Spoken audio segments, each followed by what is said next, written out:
Got traffic there. Blaster, just take it up to the departure end of the runway, then a left turn into the left downwind.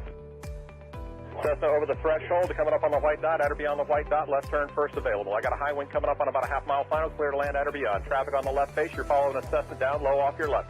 Square it up just a little bit, and then we're going to get you in. Start your descent, though. Start your descent on the base. Traffic on final, give me follow on base. Base traffic, start turning toward the numbers now. High wing coming up on quarter-mile final, take it all the way down to the green. Cessna taxiing on the green, expedite down to the next hard surface. Get me some speed, there you go, go, go, go, go fast. This is going to be good. I got traffic on a mile final, you're following traffic ahead and to your right. High wing coming up on the threshold, take it all the way down to the green dot. 5 Charlie Sierra, 2 mile final. A mile final, turn north, and we're going to just make you, we're going to bring you back around. Jet traffic's coming up on about a mile and a half final, runway 9er clear to land. Okay, all right, let's listen up, guys. If you're on final for runway 9, I want you to offset to the left. I got a jet that's landing on runway 9. The jet's cleared to land runway 9 if you can make it. If not, just continue straight ahead. It looks like you're going around for the jet. That's fine, that's fine, that's fine. Oh, we had one right in front of us, sir. Tail dragger. Let's see, what we got, a tricycle, put it down. Tricycle, put it down. Tail dragger, down to the green dot, then a left turn. Short final here, you cleared land on 9, all the way to the white dot, go down to the white dot. Find somebody to follow out here. Canard, just come to the runway and I might have to just send you around. That'll be fine. And for the jet, you just want to stay in this pattern or you want to go back out for an instrument approach? Stay in a pattern, Charlie Sierra. All right, just stay with me here for a minute. And my tail dragger, let's see, over the numbers, go down to the green. And Canard's going to have to go around. Canard, go around. And my high wing here over the runway, keep it airborne. You do not descend. You got a fast guy behind you. Do not descend. There you go. Keep it airborne. As soon as the guy behind you gets slowed down, I'm going to put you down. So keep it airborne. The one that just passed the white dot, make a left turn on the hard surface. All right, my high wing tail dragger, you can put it down now.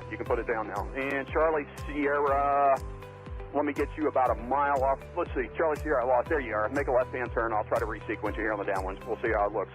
Short final, you're clear to land runway 9 on the white dot. There you go. And the tricycle left on the hard surface and follow the flagman. Welcome. Thanks for being part of the show. And let's see, just find somebody to follow on the final. And as you get close to the runway, if it's not going to work, we're going to send you around and then try to resequence you. Now, who else got sent around that's not back on the downwind? The Canard? Yeah, Canard. All right, Canard, there's a Gulfstream up there that went around too. I just lost sight of him, but you're going to make kind of a left-hand turn and stay low. I think Charlie Sierra, what's your altitude? 3,200. Okay, that'll be fine. Just maintain VFR. I don't know what else is up there above you. Probably most everybody's down here, so just make a left-hand turn. We'll try to get you back here. Canard's got the jet in tight. Okay, the RB, maybe an RB10, whatever, here on final. Keep your speed up and go all the way down to the, aim for the green dot for me. Actually, keep your speed up. There's a guy behind you. Aim for the green dot, and I'm sure that's plenty of room for you to land on runway 9. You're clear to land on runway 9. Number 2, you're going to go down to the white dot. Follow the white dot. Actually, you know what? That's 1,500 feet. You're going to land at the white dot. The spacing looks adequate here. 2 guys on final. You're kind of tight there. Keep each other in sight, and you're going to aim for the white dot. If it's not going to work, we'll come up with a plan B. We might have to send you around. The second guy behind you out there in about a 2-mile final. Are you slow enough to be able to follow that guy in front of you? You need to go around.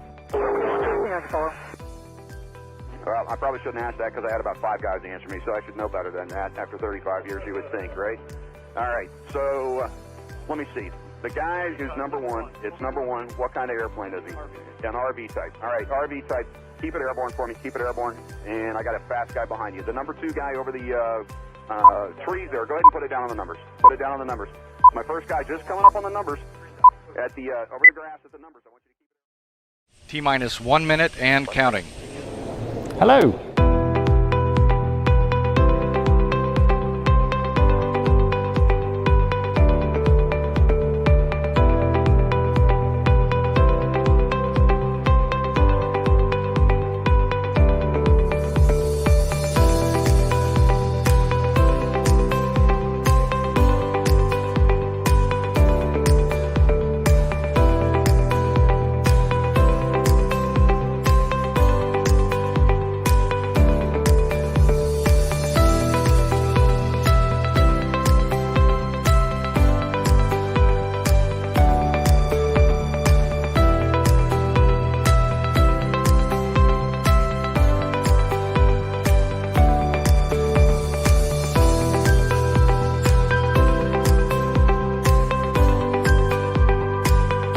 Four, three, two, one.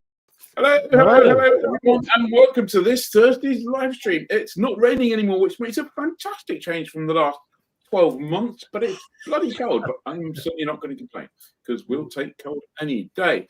Jolly good. Right. I can see there's quite a few people in the comments who are here for the BA recruitment team. So, and just to let you know, they'll be along. They're in the green room. They'll be along at just before 8-ish, something like that. So we got other things we get through to first. They'll be here at 8. And look forward to talking to you as much as you look forward to listening to them. So that's jolly good. Thank you very much. Moving swiftly on to Sky Demon for continuing to support the live stream. We couldn't really do it without them. And just a little heads up, have a think about this. We'll give you the details next week. We're going to change some of the way we do the Sky Demon thing. So we're going to take your questions, store your questions, get your questions answered, and then run some answers to those questions. So if you've got any Sky Demon questions about anything to do with Sky Demon whatsoever, just let us know and email in. But we'll have contact details on that for next week, so get thinking. So here you go, this top tip for Sky Demon this week. Hi, I'm Hannah from Sky Demon, and this is this week's top tip. Sky Demon offers the option to switch on night-only airspace. Tap Mapping, Airspace, Night-only airspace to turn this option on. This is particularly useful in Germany, where there is an extensive network of military airspace that only applies to night flying. For more information, go to our website, skydemon.aero.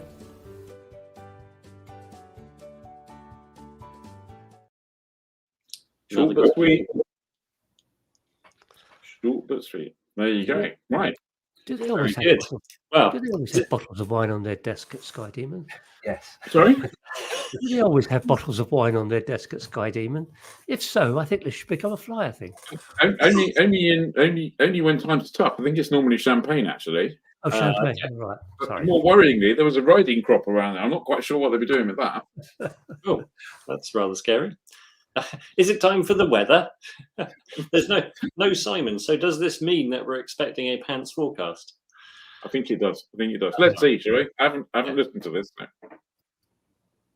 Well, good evening, everybody. Sorry I can't be with you this evening, but with talk of cold weather next week, everything seems to go a little bit crazy. So my apologies for that. But I could do next week's forecast just for you very easily through the method of weather charades. Something like this. Yep, that's just about the way it will be. The following week's forecast will be using the method of dance. Let's get back to the weekend, though. And it looks as if, actually, the weekend is going to be not bad for flying. This is tomorrow, so Friday. Some cloud across East Anglia and southeastern areas through the course of Friday. See it on the cloud ceiling forecast here, those green colours, telling us where cloud bases are between 2,000 and 4,000 feet. Tops about 5,000 feet. It's stratocumulus cloud, so it is quite thin. So actually tomorrow, not a bad day at all. On to Saturday. High pressure still close by, off towards the west, but winds are falling lighter. The flow's a little bit more moist, and I think what that will mean is that we do have this risk of fog extending through Ireland, through parts of Wales, perhaps into parts of southwest England as well, but that will be slowly lifting. And actually, for most of us, Saturday is going to be not a bad day for VFR flying. Yes, there'll be bits of cloud around, but generally it looks a decent day. The exception is going to be northern and northeastern Scotland, where we might just find 1 or 2 showers. Typical base is 4,000 feet, top 6,000 feet. In those showers, though, 2,000 foot bases, 15,000 foot tops, and a bit breezier as well there in the northeastern corner of Scotland. On to Sunday, a cold northerly flow. Now, these showers are turning increasingly to snow, even at low levels across central and northern Scotland. Generally non-verifiable here because of that. And notice the orange colours on the cloud ceiling forecast telling us that bases could get quite low. So we're looking at bases of less than 1,000 feet. We're looking at tops of around about 15,000 feet. Elsewhere, maybe some cloud for Wales, for parts of southwest England as well. But again, it's morning fog that lifts. And I think here bases 2,000 feet, tops at about 6,000 feet. For many northern and eastern areas, that's probably where the best of the conditions are going to be. Bases here around 4,000 feet, tops at 7,000 feet. and a very pleasant day. So you see some decent conditions to be found during this weekend. Now, the new flying season isn't that far away, and this is your opportunity to make sure that your weather skills are right up there and you can maximise your flying. I'm going to be running my Aviation Weather School Part 1 as an online course presented live by me on the Tuesday evenings of the 23rd and the 30th of January between 6:30 p.m. and 9 p.m. I'll show you everything you need to know basically about flying weather, get you beyond the PPL and get your forecasting more accurately yourself, so you can be confident in the forecasts that you see from official sources. I'll show you as well how to be able to spot weather windows 5 days in advance and show you how to forecast things like fog, surface winds, upper winds, just loads of information. I've got a couple of places remaining on that course, so if you want to book your place now, go to weatherschool.co.uk and you can book your place there. It'll be absolutely super to see you there. And above all, that course is just great fun. Okay, I will leave you with that for now. Whatever you're doing, have a fantastic weekend. And I'll see you soon. Bye for now. See you soon, Simon. And as Simon's showing off his hat, I'm going to show off my prototype T-shirt. There you go, flyer.co.uk. It's a rather oversized logo. I think you'll probably agree. Maybe not quite subtle enough for some people. And really rather bright. Sorry? And really rather bright. I think that's just the facet of the lighting in here. To be honest, it's not quite luminous or anything. But I'm thinking this might become the staff wear for videos and things like that. So maybe it's a different colour. It's quite Superman. Obviously, the reference is lost on you. So. Yeah, well, it is quite super. Oh no, Johnny's mucking around and going in and out. Who knows what's going to happen there? Right, just a quick. Fly should visit Sky Demon HQ. How many UK aviation-based app developers can there be? It would be cool to see how they operate. Mike, you must have missed us doing the live stream from Sky Demon HQ in the past. Which almost certainly will be back there this year. So funny you should say that. I was talking to Mr. Sky Demon himself earlier this week, and we were talking about that very thing. So there will be one coming from the Sky Demon HQ pretty soon, and it will include, for the first time, a tour of the Sky Demon operation. Well, that will be exciting because people will get to see the world's best aviation-themed loo. Yeah, absolutely. Yeah, absolutely. And okay, moving on. Questions a week. Before this deteriorates, have you claimed an EC device, electronic conspicuity device, rebate, and what did you buy? We're asking this because the rebate scheme ends on the 31st of March, and there is a new contender in the field of electronic conspicuity devices, the latest pilot aware device, which we're going to talk about not today, but perhaps next week. In the future. Yep. Yes, that's the Rosetta FX. Rosetta FX. Rosetta FX. Yep. But put your answers in the comments if you have claimed, and what did you buy? Yeah. Yep. Yep. Okay, good. Yep. Right. So some Fly 2023 news. So if you took part in our Fly 2023 campaign, which was supported thanks to Bose Aviation, UAvionics and Continental Aerospace Technologies, thank you for joining in all the fun. We've been looking at all the entries that you made on the forum thread this week. Loads of you smashing the 2023 minutes goal, often multiple times over. Lots of you also getting plenty of airfields for the year. For us overall, though, there was one standout winner, and I pulled a bit of his post. It's, so on the 16th of December this year, this person posted, so yesterday I achieved my personal goal for 2023 of 100 hours. So I'm posting a final update for the year. Well, I'll hope to get a couple more flights in at least. Totals to date are 6,040 minutes, 40 airfields visited, not including home base. 17 of them were new. And it's the first year that I've achieved 100 hours in a calendar year. I'm closing in on 600 hours now. Highlights of the year were the 23rd airfield, and I'd already passed my 2023 minutes.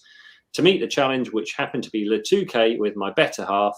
Taking her abroad has always been a goal ever since I started flying. And this is the first time that we've done it. So our Fly 2023 winner is forum user Russ P, better known as Russ Pinder. We should have had a fanfare there, shouldn't we? Somehow. But there we go. And there is there is Russ. And I've lost my lines. There we go. Russ went on to say, this year also included my first ever charity flight, raising some cash for the Backup Trust, which is a spinal injuries charity that's very close to my heart for obvious reasons. Close to the top of the list also has to be my longest ever water crossing, 64 miles and back, doing a day trip to Alderney. I've also managed to get a few friends and neighbours up I've been threatening to do for some time. And sharing the passion for flying is always good, especially when they seem to enjoy it. Absolutely fantastic. Well done, Ross. And in an aeroplane that he built himself as well. The Fly 2024 challenge, which we announced here last week, is a bit different. 3 aspects: fly 2,000 nautical miles, take 2 people who've never flown before flying, and visit 4 destinations that are new to you. We'll have a new thread running in the Flyer forum, so it's just all down to you. Just a little caveat on the 2 people who've never been flying before. It's never been flying before in GA. Yes. Yeah. Yes. Yeah. We could have experienced the experience that is low-cost carriers. They could. But we know that people love GA. Yes. We should mention that Russ didn't just win Fly 2023. He's also won a Bose headset. He has. Thanks to the generosity of our supporters. Yes. Yeah, absolutely. Russ will be coming to you, and we'll get that delivered. Oh, and he's in the comments. Look at that. The Wheelie Plane Book. Thank you. Enjoyed every minute of it. Well done, Russ. It was really, really good. Yeah. We Good enjoyed job. it as well. Well done, Russ. Right. So for the new viewers, and we've got quite a few in tonight, I think, you can get more of this if you join the Flyer Club. You can join the Flyer Club for just £5 a month. I am still here. I don't know why my camera's gone off. We've got loads of stuff planned throughout the year. You can get access to all of the content. You get free landing vouchers throughout the year. This month we've got Haverfordwest, Sherburn, Wickham, Dunkeswell, and we've also got a webinar coming up this month from Patty Wagstaff. That's next Tuesday, 23rd. She'll be teaching you how to fly straight and level. And then Steve Morley on night flying coming up in February, which will be a good one. So you can use that Sky Demon tip to do nighttime airspace. So you can do that for real. And you can catch up on all of last year's webinars as well. Just head to flyer.co.uk/membership. There you go. Thank you very much. And for those people who are here to wait for the CB8, if you didn't hear my announcement at the beginning, they'll be along just before 8. We've got some news coming up now, and then it will be BA's turn. So just thought we'd let you know. Right. In the news, then, let's start off with some news. So we're starting off with some not amazing news, really. This is really about Popham. As you'll be aware, no doubt, Popham has suddenly featured in the Basingstoke local area plan and mentioned under Popham Garden Village. Plans for building 3,500 houses, which clearly make no mention of the airfield whatsoever. There was a meeting at Basingstoke Council that took place earlier this week where the local plan where the idea was some of the people were trying to get the airfield removed from the local plan, but that didn't happen. The local plan will now go out to public consultation. There's no consultation link been published yet, but as soon as it is, we will cover that and give you the consultation link. Clearly, Popham, for anybody who's not been to Popham, Popham is probably the absolute kind of epitome of a general aviation grassroots airfield. Absolutely fantastic place, amazing spirit, great place. It would be such a shame for it to not be an airfield. So many people have begun their aviation careers at Popham. It's just really, really very special place. So we'll be keeping you up to date with that. So that's where we are on Popham at the moment. Ed, just to update you there, Ian, there is a consultation link.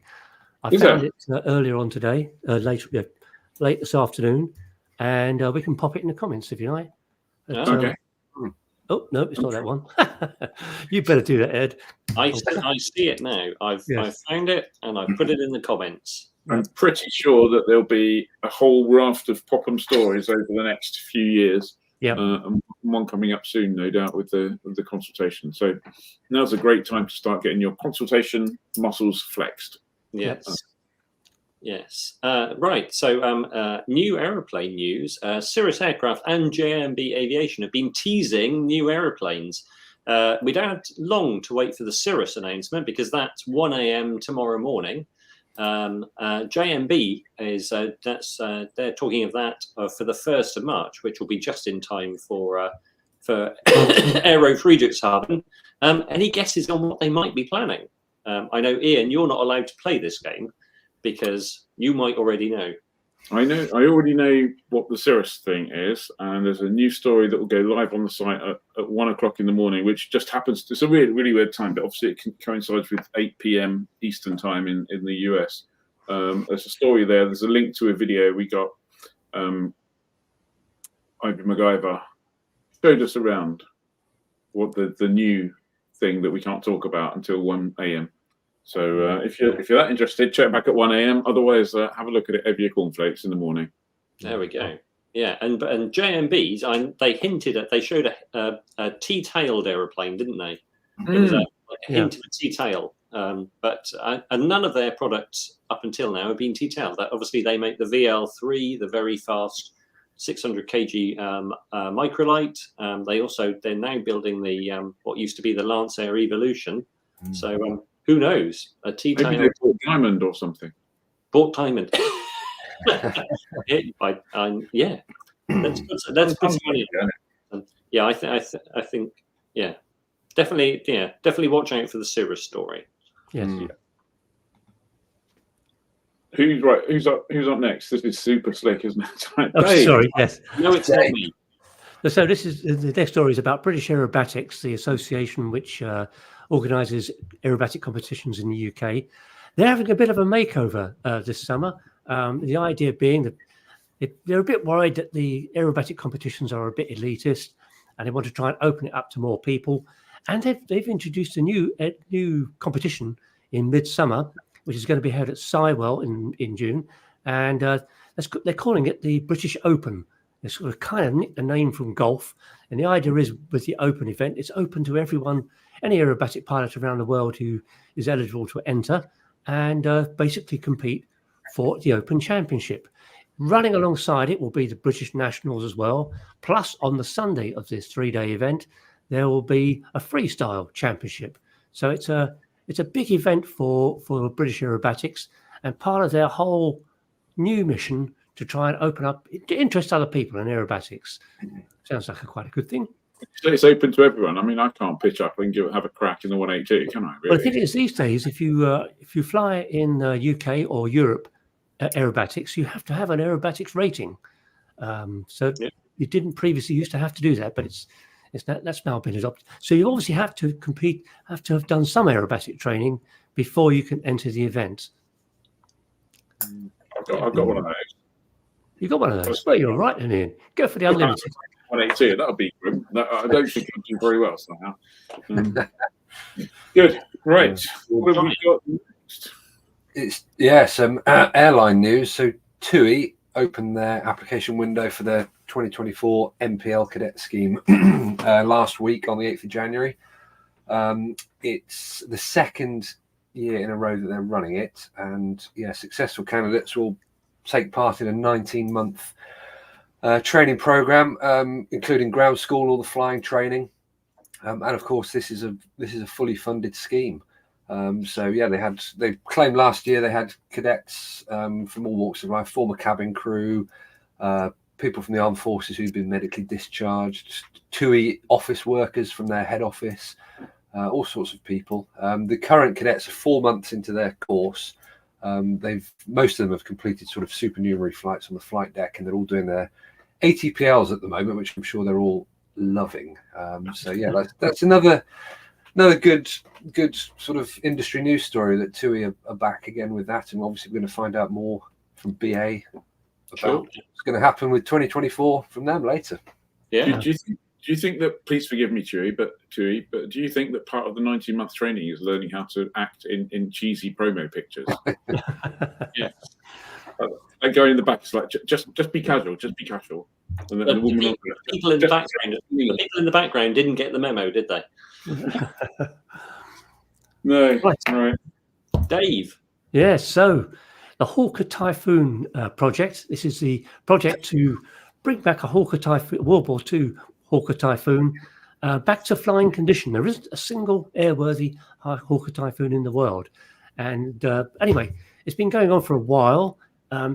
During the COVID pandemic, the fundraising to keep this project going kind of went by the wayside. And they had a bit of a restart in the middle of last year. And while the funding was down, they had to stop the rebuild process, which was going on in a couple of places. But now everything's back on track. The aircraft fuselage, which is the big thing they're working on at the moment, that's coming together, and it's all looking good. And their objective is to have it they want to get it ready for a D-Day celebration, because the Typhoon is famous for playing a major part in D-Day. Clearly, it's not going to make the 80th this year, but somewhere down the line, maybe the 85th, they'll make it for that. Very good. Yeah. Chunky. Johnny.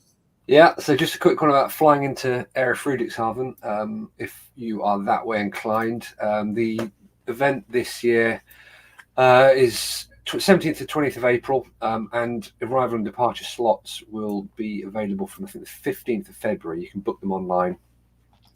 It's going to be automatically informed in the booking system from mid-March. You've got a slot, and you can book and actually pay for the arrival and departure slots for the show period.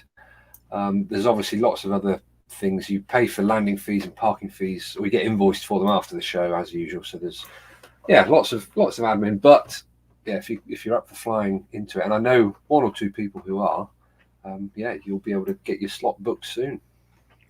Yeah, the Air Friedrichshafen, if you haven't been, it's an amazing show, and you should really go. It really is just absolutely fantastic. But their organisation for booking slots and like that is quite possibly one of the worst things that's ever happened in Germany, and that's saying something, isn't it? Really. Yeah. Last year was a bit of an all-time low, wasn't it? It was just, and that was after the year before, which was appalling. And they said we're going to get it right, so maybe third time lucky. I don't know, but it's just. I mean, once the actual flying in bit, I think I've flown in 2 or 3 times. I can't remember now. But that's all pretty easy and straightforward. But their administrative system is just pants. Yeah. I mean, you'd think the Germans would be quite efficient at something like that, but they are rubbish. Maybe it's all going to happen this year. Well, fingers crossed. But don't let that put you off, because it is just a fantastic show. We'll be there. It is, yeah. One of the world's best, I think. So. Absolutely, yeah. No, indeed. Something you won't see there, but but is available to buy now. It's time to buy your Pivotal Helix. If you're wondering what I'm talking about, the Pivotal Helix was formerly known as the Opener Blackfly. No, this isn't some random password generator gone mad, although it does sound like it. The Helix is a bi-winged, 8-motor, single-seat, all-electric Part 103 ultralight, and it's now on sale for the very un-ultralight price of $190,000. Customers can place orders for delivery in the US on Pivotal's website. First customer shipments begin in June 2024. Neat thing about the Helix is you can fly it without a pilot's license. However, they insist on you having training, and that's initial and periodic.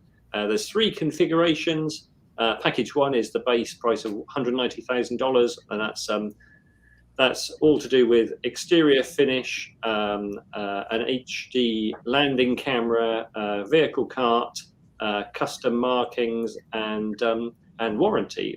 Package 2 adds more exterior striping, a trailer, a wing cart, an ADS-B traffic system, 2 chargers, and an enhanced warranty. And package 2 is $240,000. For $260,000.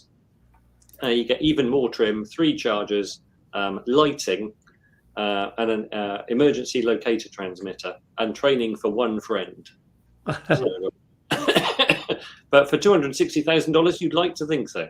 But, so there we go. If you think one of those, order now.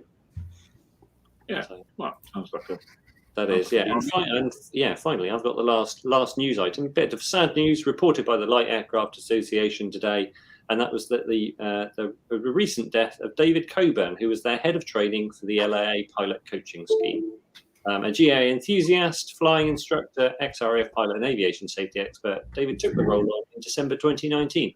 Always keen to encourage pilots, a number of whom will be Flyer Club people, to make use of the coaching scheme of what that could offer. Always giving credit to the coaches, who David described as highly skilled experts with a lot of knowledge. That's definitely a loss to the GA scene. So, and Yeah, our condolences go out to David's yeah. family. Yep, sorry, he was a lovely bloke. I met him several times. Yeah. He was lovely. I think I first met him when he was working for the Civil Aviation Authority, and that must be, I don't know, 20 years ago or something now. But yeah, no, absolutely a gentleman, a true gentleman. Yeah. And in Flyer, you'll find just went live today. Back in, I think, January 2020, we ran one of the features, which was our first solo feature, and we had a first solo feature featuring David Coburn. So we've kind of re-put that back, so you can go and have a read of that. Now, Suzanne, and Lucy, if you're there, it's time to turn your camera on. There you go. Perfect. I've been worried for a little while then. I'm gonna bring you up on screen. There you go. There you go. Suzanne, Lucy, welcome. Thank you very much for joining us. I'm so glad that you were there, just waiting to turn your camera on. I was getting a little bit worried. I was wondering who was going to play Suzanne and who was going to play Lucy. But I'm going to hand over to Johnny, who's going to run with this, and I'll just stand by with the pictures, and we get a 2-slide PowerPoint to run at some point, which will make the screen go a bit funny, but we'll make it work. So for everyone who's been waiting, and there are plenty of people who've been waiting, here you are. It's the bit you've been waiting for. Johnny, Thank you both. Thank you for joining us. So, Lucy, you're pilot recruitment manager at BA, and Suzanne, you're a captain, also part of the pilot recruitment team. Oh, our network's gone. If you can still hear me, we'll start with Suzanne. Just tell us how you started in the aviation industry and your sort of journey into the left-hand seat. How did it all go? So hi Johnny, hi everybody. So I started flying when I was 4, sitting on my father's knee in a glider. I think you've got a picture of the glider. It's a T2021. That's my father there and my brother, and they've been mentors in my life. My father flew not commercially, but all his life, and my brother's actually an airline pilot as well. But it wasn't until I went to university, I joined an air squadron, and they taught me how to fly, because although I was sort of brought up gliding and flying, I'd never seen any women pilots at all, so I didn't realise that was actually a career that I could do. So joined the air squadron and had opportunities to fly all sorts of things, as well as the Bulldog. I managed to get backseat rides and some fast jets. You got a picture there of me with a Hawk. So the opportunities in the Air Force then were amazing, but they weren't offering, although I got offered a short service commission with the Air Force, so you couldn't do fast jets or helicopter. This is back in the 90s, it was transport only. So I went to the airlines and I joined British Midland, and they sponsored me. So I got a cadetship with them. I was the only woman on my course out of 30, which I think you've got a picture of there. And actually that hasn't changed much today. We're only sort of 6% of women in the airlines. And then after that, they put me on a DC-9, which was my first aircraft. And then I flew, I did a 737 course, and then I decided to go long haul, and I joined British Airways on the 747-400, which was just the most amazing aircraft ever to fly. And then I went on to the 777, and that's where I got my command, and that's where I am today. But I only got that opportunity to do that because I did get this cadetship, and we're really excited at BA that we're offering again completely free sponsorship for people, just to make it inclusive for everybody. Yeah, we'll talk a bit in more detail about the Speedbird Academy in a bit, but obviously the industry's changed slightly since you did your training, but some of the rules and principles still apply. So what kind of advice would you give to someone who's at the stage of looking into cadetships and even paying for their own training? I think it's really important to do all your research, really, to just make sure that you're doing the right course for you, and then also to try and get a mentor as well. Mentoring is really, really helpful, and networking, finding like-minded people, and listening to things like this to get tips. And also, for being a pilot, we're not just looking just for people who can fly. That's the fun bit, really. We're looking for people who are good with leadership and teamwork and communication skills, customer service. So anything you can do to get those sort of skills ticked off, it just look really good in your CV and just help you become a pilot. So you've both had a busy, probably 9 months, I think, since you announced the Speedbird Academy. I think it was in July, towards the end of, early July, wasn't it? Obviously, a lot's happened since then. It's been a big year for recruitment with BA. It's not just the Speedbird Academy. Just tell us about before Christmas, because you obviously delivered some great news to 100 people, didn't you? How did that go? Yeah, no, it's amazing. So we emailed them all to let them know initially, let the news sink in over the weekend or over a couple of days, and then we rang everybody, and it was amazing. Ringing them all, hearing everybody's different stories, where they came from, like different backgrounds, the jobs they were doing now, what it meant to them, and they, I think all hundreds. It wasn't. I didn't call all 100. I called some of them, and they all kept thanking us, and like we'd given, like they hadn't earned it themselves. So it was really lovely that they were so excited to get it. But yeah, and we've been in contact with them since, and we'll remain in contact with them because big bit of work now starts to get them Class 1 medicals and Class 2 medicals for Spain and America, and get them ready on the courses. So yeah, it's been great. Yeah. Did you? Were you? Sorry to interrupt. Just 2 seconds, and I'll hand you back, Johnny. Were you not tempted during some of those courses to do the things they do on some of the TV programs? Yeah. Hi. I'm afraid I've got. Yeah, I'm afraid I've got. Yeah, we made a mistake. It's not you. No, not at all. But they, yeah, and there was some phenomenal young people, but it's not all. The demographic of people that we've recruited has been great. So yeah, you did some of the interviewing, so didn't you? So the standard was so high. I mean, honestly, it was amazing what they learned and researched, and the passion that they had for flying really showed, which is what we wanted. Yeah. If it's not commercial secret, sorry, Johnny, I keep stepping on you. Give me 2 seconds. If it's not a commercial secret, and you ended up with 100. Can you say kind of what number you started with? Yeah, so 24,000 people submitted and logged on, answered the question, and went into testing, and then we had to manually screen. So not exact numbers, but around 8,000 passed the testing. So that's the point where I actually went on holiday and left the team. So I've never, which they still won't let me forget that. And as a team, they actually went through and read the 8,000 applications. So as a top tip would be, we ask a motivation question and we want to know about you. And it was the first time we saw the use of AI, and it was quite obvious if the answer had been generated by AI. So don't do that because it's not what we're looking for. We want to know you and why you're passionate about being a pilot and coming to work for us. Sorry, Johnny, back to you. All right, thank you. Well, I was going to say, you started off, I think 50 cadet ships were initially offered when you announced in July, and obviously that grew to 100. Is that because you were looking at the quality of people and going, actually, we should take an opportunity here to get these people? Yeah, 100%. So as we were going through the process, we'd worked out at each point how many people we were going to assess.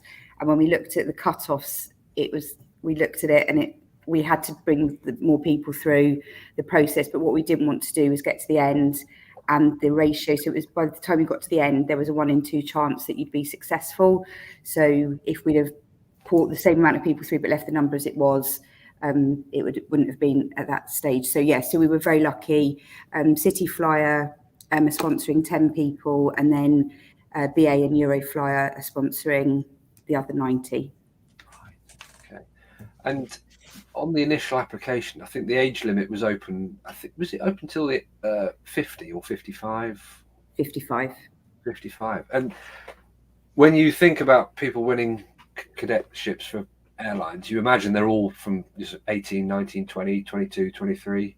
What does the age breadth go to some of the so it ranges from there are some 18-year-olds that and again blew us away when they sit and talk to you and can give you the best examples you've ever heard, and better than some of, we shouldn't say, the direct entry pilots that we interview. It's they're amazing. So and then the oldest is in the 40s. Brilliant. So the range of ages, yeah. Yeah. So big question is, what are your plans for 2024? How's BA's appetite? Yeah, definitely. So we're already in meetings reviewing how last year went and tweaking. It was the first time we'd run something like this in a long time. So we're happy with how it went, 100%, but there are ways to improve it and make it better. So we're already in meetings looking at that. And the hope will be that Q2 this year will relaunch for the same number again. Wow. Wow. Excellent. Wow, fantastic. Yeah, it's great news. Yeah. And I suppose for people, if they're self-sponsoring, we are still running our tagging programs with some flight schools, and if they're on a modular route, we've got an entry point as well. So the 100 that are sponsored, but there is opportunity if people are self-sponsoring either on an integrated or modular route as well. So how many pilots a year do you need at British Airways? That's a good question. About 300-ish a year. In the coming years, that fluctuates up and down, but that's a very sweeping statement. That's not necessarily fact, but that's the 100 cadets, having them as a baseline underneath just supports the recruitment for us. And are you encouraging women to be to apply? I mean, are you, for instance, doing a positive discrimination to try and get more women into the fleet? So we can't positively discriminate because it's illegal in the UK, but Susie's a great ambassador for us, as are all our female pilots. So we've got an outreach program this year that we work with the Air League, Fantasy Wings, Resilient Pilots. So there's lots of organisations out there that we're working with to look at encouraging people and letting them know that there is an opportunity now. So it's not just women, people from ethnic minorities, people from and I can never say this word, socioeconomic backgrounds. So people that have never thought this was a realistic opportunity for them, we want to get out there. So us talking to you tonight hopefully helps see Suzanne, who's been a pilot and is now a captain, long haul captain. So it's having good role models out there that people can see and see that this is a career for everybody. Can you give any insight into, without sort of giving people the answers, but how to go through the assessment process, how to answer questions, what qualities and personal attributes are going to help them? If I'll talk, so the initial bit is, as we've said, we want to know about the person that's behind the application. So getting, selling yourself on a CV, making sure the answer we normally give you a word count or a character count, use the full character count to get your point across to us and what you want to say to us. And then the initial point, there's a couple of tests. So there's a maths test, a situational judgment test, and a checking test. The maths test is timed, so it's practicing your maths. So we always recommend the BBC Skill Bites to make sure that you're practicing ahead of time. Don't leave it till the application window opens. And then, sounds very basic, but the situational judgment test, read the question all the way through because there's usually two parts to it. And again, the checking test is just making sure you're reading it clearly and not missing the points of the answer. And then I suppose as we get to assessment, you assess for us.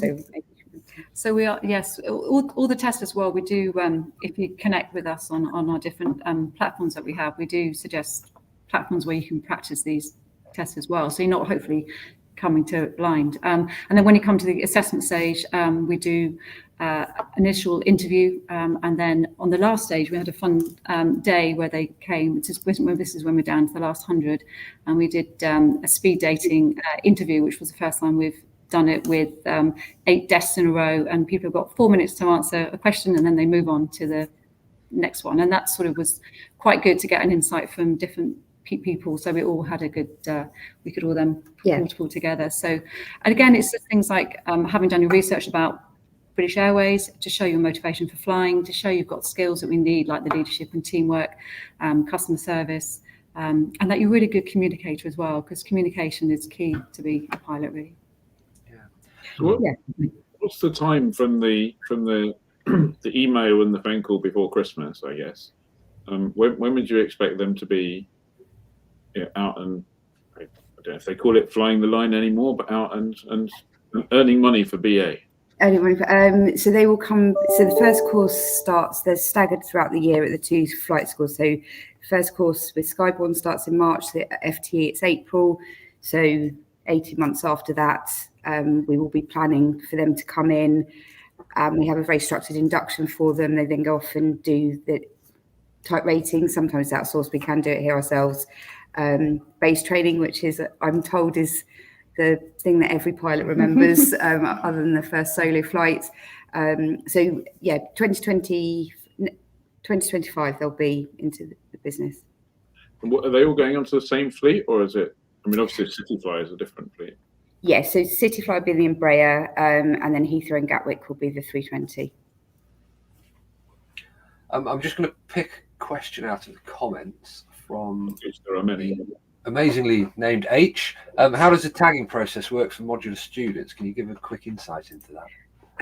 Yeah, so we run a scheme currently called the Newly Qualified Pilot Pathway, which is NQPP for short, which is not much easier to say. So watch out, we are going to rebrand some of that very shortly. And so you have to have been post-APS MCC, you need 85% ground score with no more than 3 resits, and your first series pass in your CPL and IR. And we ask that you've been to no more than 3 ATOs for the commercial part of the training, or the big chunks of the training. You can submit an application. We'll review that you hit the entry criteria. Again, there'll be a motivational question there, so make sure you sell yourselves. And yeah, so that's the Newly Qualified Pilot Pathway. So that's where the modular students can apply. Okay. Without throwing too many really technical questions at you, Aviator SJ says, basically got some flying experience and done some ATPL exams. Do any of the schemes apply to them?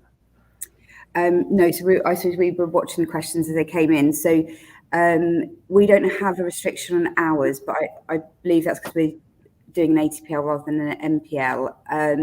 But what will preclude you from applying to our scheme for sponsorship would be if you started your ATPL exams. So unfortunately, at that point, you can't apply. Okay. Yeah. So all of your cadets are going through MPL courses, correct? No, we're doing an ATPL this year. Yeah. Excellent. Just looking through the comments again. So planes, trains, and everything in between. Says, I'm a teenager at school, but I would love to be a pilot. What can I do to help the chance?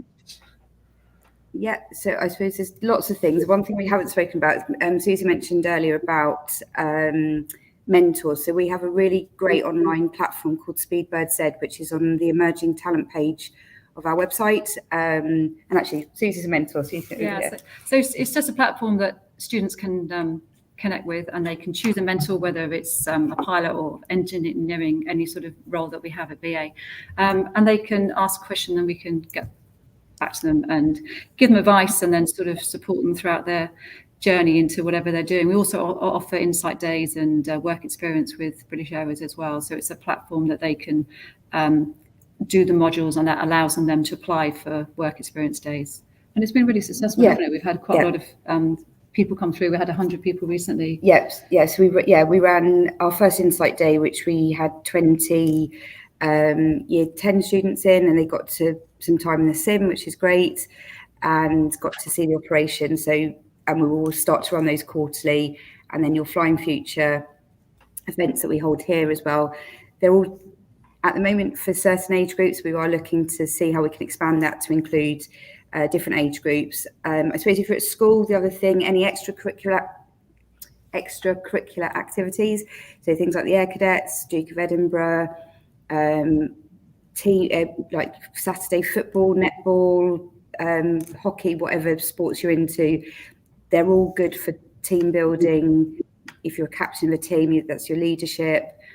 Work experience, if you're still at school, might be a little bit young, but and when we say work experience, it means customer service experience, because actually interacting with customers, you're behind a locked door a lot of the time. So it's really important that our pilots can interact with the customers when they need to. There's a good question here, I thought, if I could only find it now, about the school leaving, international school, there you go. Is international school leaving exams to the GCSEs, are they accepted? So there's a website called ECTIS, which is ECCTIS, and you can go on there. You don't need to pay for the certificates, but they give you guidance on what is the equivalent. So if you haven't studied in the UK, or you didn't do GCSEs, because not all schools do GCSEs, we will take equivalents, but that's the website that we use to get the equivalents done. Ben, on a similar note, Ben asked the question, does British Airways plan on tweaking GCSE requirements for the next intake, or will it be the same? It will be the same. You mentioned about the motivational questions there. Is it important to have an enjoyment of flying, to have to really want to fly, or is it just another job? I think we need to see that you've got a passion for flying. We don't expect you to have gone flying, because not everyone can afford to do that. But if you follow whatever you can, you go to air shows, you do, you try and get involved with flying somehow through maybe the air cadets or something like that. We just want people who to give everyone an opportunity to just have a chance of this career, really. Mm-hmm. Yeah. And definitely watching things like a live stream like this every week, that will help a lot. Of course, yeah. Where they should start. Yeah. While we just work through the other comments, Suzanne, quickly, just like best moment that you've had so far, and also give us an idea of a difficult moment for an airline captain. My dad's just retired, and I know he's not looked back because it's made him go a bit grey, and he's just camera's disappeared. Just talk through some of the difficulties, and also I did read about one of your sort of best moments, which I think involved San Francisco.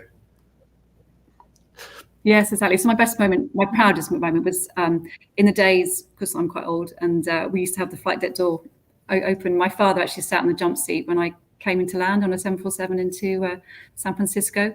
So he taught me how to fly. So for him to see me land it was a proud moment for him, and it was memorable for me. I suppose difficult moments, it tends to be passengers sort of mess things up for you. Sometimes they get ill, and they can get quite seriously ill as well. So sometimes you have to dump fuel, divert, get them sent off to a hospital, and just do your best for them.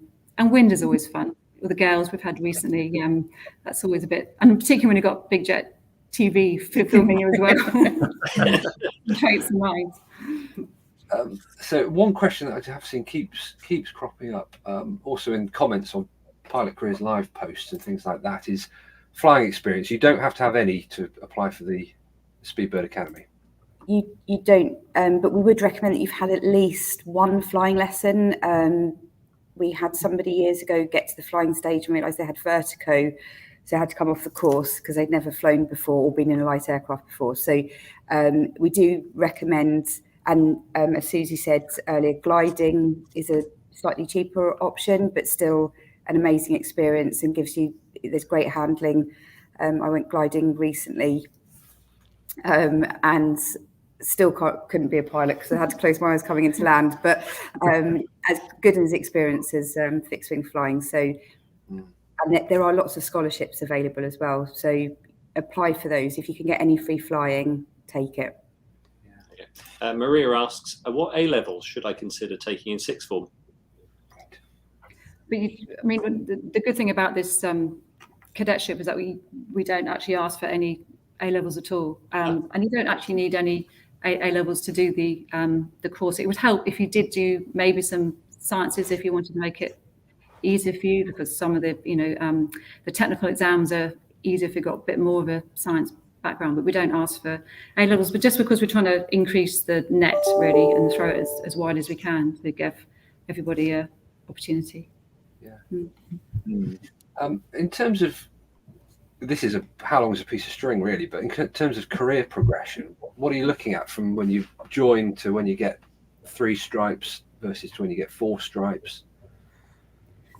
So in BA, you join with 2 as first officer. After about 4 years, you get your senior first officer, and then you're waiting for command. So it historically, well, actually at the moment, it's probably 5-6 years to a short haul command. You could go to Euroflying and get one sooner if you wanted to. But long haul at the moment, to get a long haul command, we're looking about 19-20 years at the moment. So it's you know, you've got very experienced people flying your long haul. So I mean, if BA is running a cadet scheme, which it is, which is fantastic, particularly if it carries on this year. I mean, in the past, it's kind of almost been that BA hasn't I don't want to say it hasn't had to try hard to recruit, but has recruited many people from other airlines. Is that something? Is it just is it kind of doing the right thing that it has the cadet program? Is it because it wants to grow its own talent? Is it? What's the? So there were lots of reasons why it came, why it started being talked about, and I suppose it was being talked about pre-COVID. Obviously, that stopped it, and it was another team actually that have been involved all the way through that got it signed off.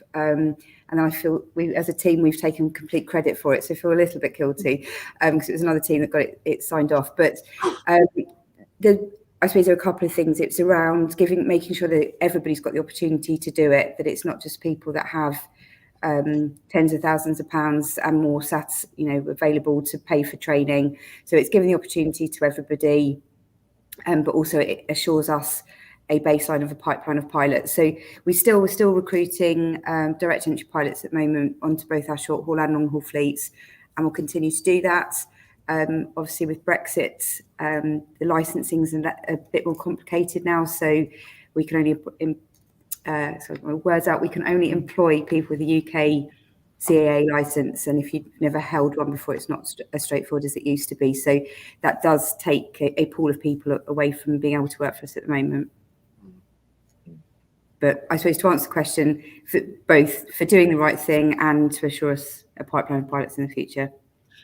I have to say, there's a huge number of detailed questions, some of which you would have seen going through there. So I'm not. There's clearly not going to be enough time, even if we stayed here, which we can't. Is there maybe an opportunity for possibly Lucy to go through the questions and create an answer sheet afterwards in the kind of follow-up period? Yeah, of course. Yeah, 100% we can do that. And again, I know somebody you put the link to the emerging talent pages on the careers site. So the other thing that we do as a team on the first Wednesday of every month from 4 to 5, there is a link that everybody can join, and you can come on there and ask us any questions as well. So there is opportunity to speak as a team. There's an event this weekend at the University of West London. We will be at Pilot Careers Live in London and in Manchester. And it's us that are there. Kind of, we're a relatively small team for the amount of people we recruit each year, but we're very passionate about talking to you all. So connect on LinkedIn. We can't always respond to every message we get because we do get lots, but the Speedbird said we're about to put some more pilot mentors on there, so that will spread the load for Susie and LJ and Dan. So there is an opportunity to ask questions. One thing I think, and Susie hopefully will agree, there is a lot of information out there and online. I would Google your question before you ask it, because sometimes it's a little bit frustrating, some of the questions that we get asked, because the information is there. So do your research, and when you get stuck doing that research, that's when reach out to us and we can answer the more difficult questions for you. Okay.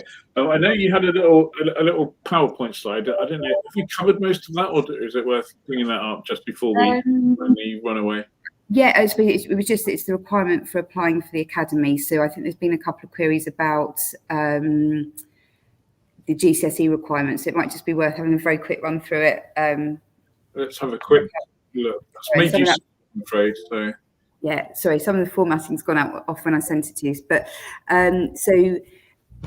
we will, when the scheme opens, it will. So you can be 17 to apply, you have to be 18 to start training. So there will be a date on the when you apply that it will say on the 1st of March 2025 you need to be 18. If you apply and we can see that you're not going to be 18, we will reject the application. So make sure that you meet all the requirements.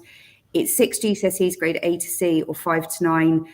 We get asked lots of why it's not 4 to 9 in the new gradings. We've done a lot of research about this, and we believe in the new grading system, 5 to 9 is the appropriate level.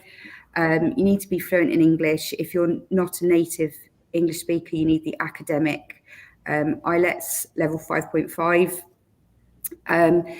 Slight change this year due to the increase in the skilled workers visa, the minimum wage. We're going to have to now ask for the right to live and work in the UK without sponsorship, because the salary threshold has increased quite significantly. So the pilot salary for this won't match it. Passports, probably goes without saying, between 5.52 and 6.3. Worth looking into the whether you can get a CAA Class 1 medical. There's lots of information on the CAA website.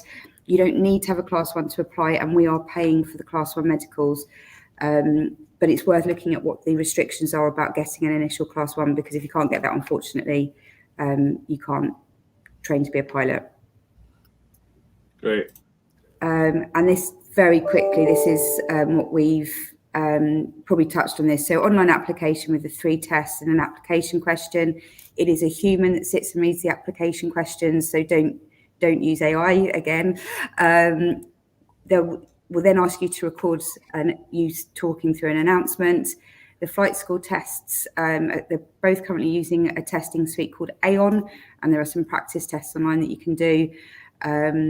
The flight schools do a group exercise, an interview, and then if you're successful through all those stages, so when you come to the BA assessment, and Susie's mentioned how that worked, and then at that point you get a conditional offer of employment to go to the flight school and do your training. And then, yeah. Brilliant. Well, that's just made you small again. Not quite sure how to do that. Brilliant. Well, on that basis, I think we're going to have, we've gone over time a little bit, but that's fine, because there's a gazillion questions, as you would have seen, and we won't get time for more. So it'd be, if at some stage, if you could pop through those and answer those that are more complex or that aren't answered elsewhere. Yeah. And anybody else, if you haven't had your question Googled, if you haven't had your question answered, then go Google. You'll probably find the answer out there. So I'd like to say, Suzanne, Lucy, thank you very much for your time. Thank you very much for somehow, whether you can take credit for it or not, doesn't matter, but take credit tonight for running the Speedbird 100 people, and again next year. And I look forward to seeing you at PCO in April in London and again in Manchester. Thank you very much. So it must be time for, yeah, my mouse is still on now. Oh, it's all going wrong. Someone's going to have to drive. My mouse is broken.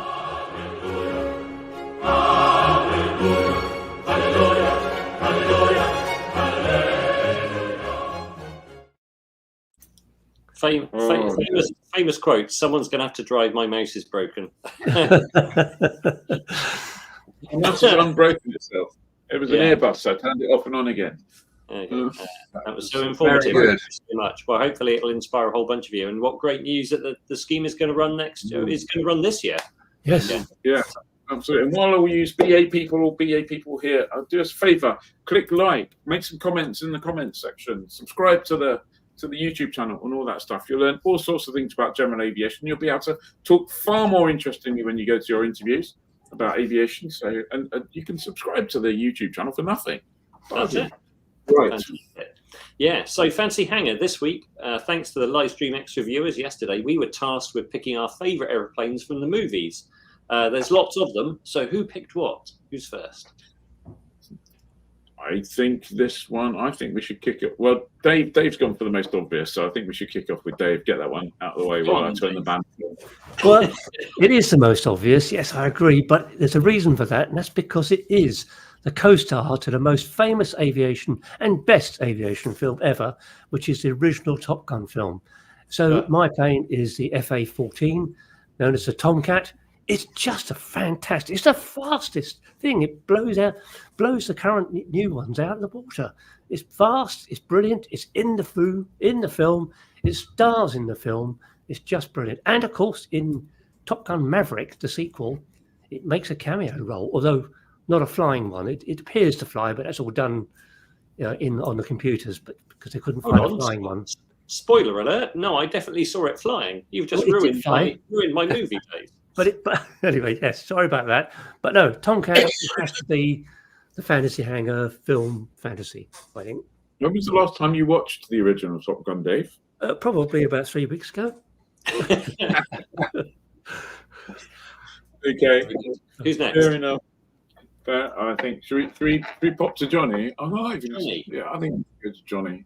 Cool. Right. I've gone for actually a movie that I've not watched yet, and I need to. It's called Devotion. It came out 18 months ago, which is all about some pretty cool flying in the Korean War.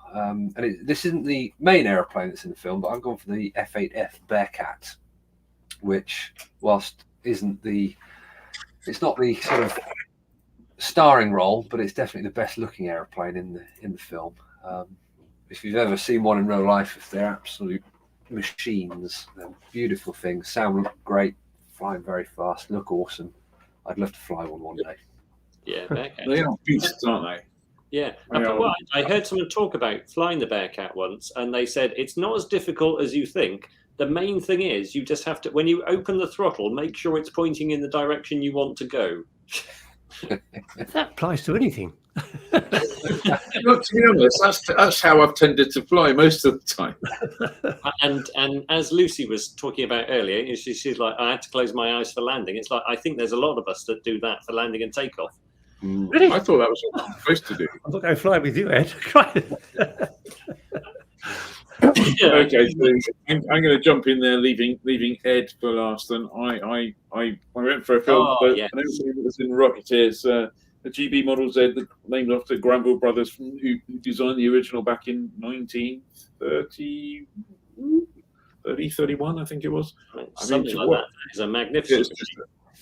It's just Disney planes before its time. It's just mad, isn't it? It's just a fantastic. It's kind of like for anyone who doesn't know anything about aviation, it's the personification of a beast, of an aeroplane. Yes, and I would like one in my fantasy hangar, please. It will be quite a place. I'm not sure. There are no originals surviving, are there? I think there appears to be. There was only one made, and unfortunately, it was lost when they had a flutter incident with it. But some guys in Florida created a almost perfect replica, which is that one there.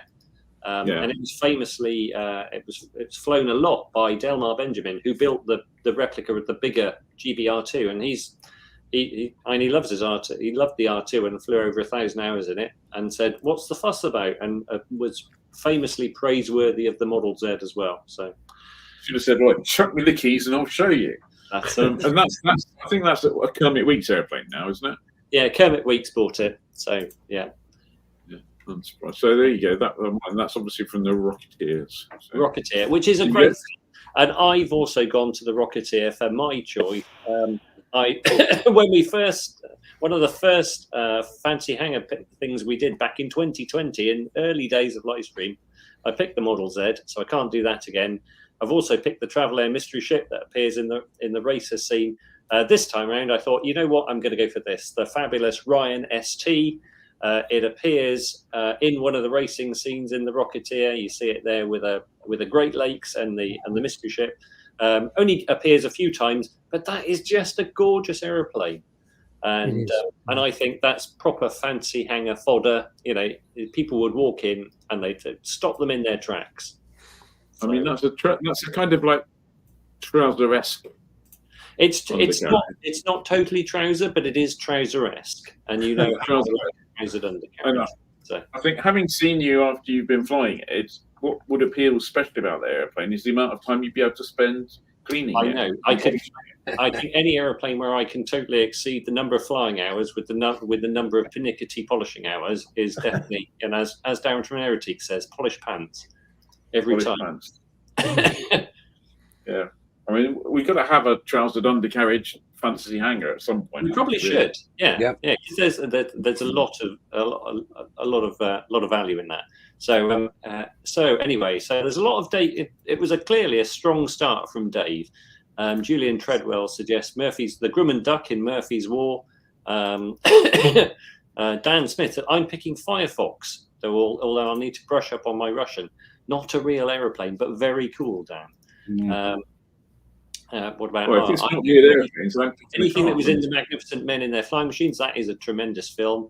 Bell X1 in the right stuff. Johnny wins. Very strong Johnny wins there. Johnny will be hard to beat. Yeah, Basil. Hughes H1 in The Aviator is fantastic. Yeah. Johnny wins. Good suggestion from Mark Albury. How about Gromit's flying sidecar in a cruiser? That's a good choice. And that is real. That's it, yes. What else have we got? Everyone wins. Very diplomatic, Annabelle. That's the winner. I don't know what that is, Aviator Steve. Hold on. Dave scoops it tonight. Ed, true to form with those trousers, but nice, but no Tomcat. Ed wins for me. Dave wins. Ian a close second. Shiny spats, Ed. Good choice, Ed. Dave wins. Johnny's Bearcat steals it tonight. Draw for Dave and Ed. Dave, well, I think it's fair to say it's probably a Dave wins, isn't it? And Top Gun is a very popular film. Yeah. So, yeah. Maybe change your mind, Ed wins.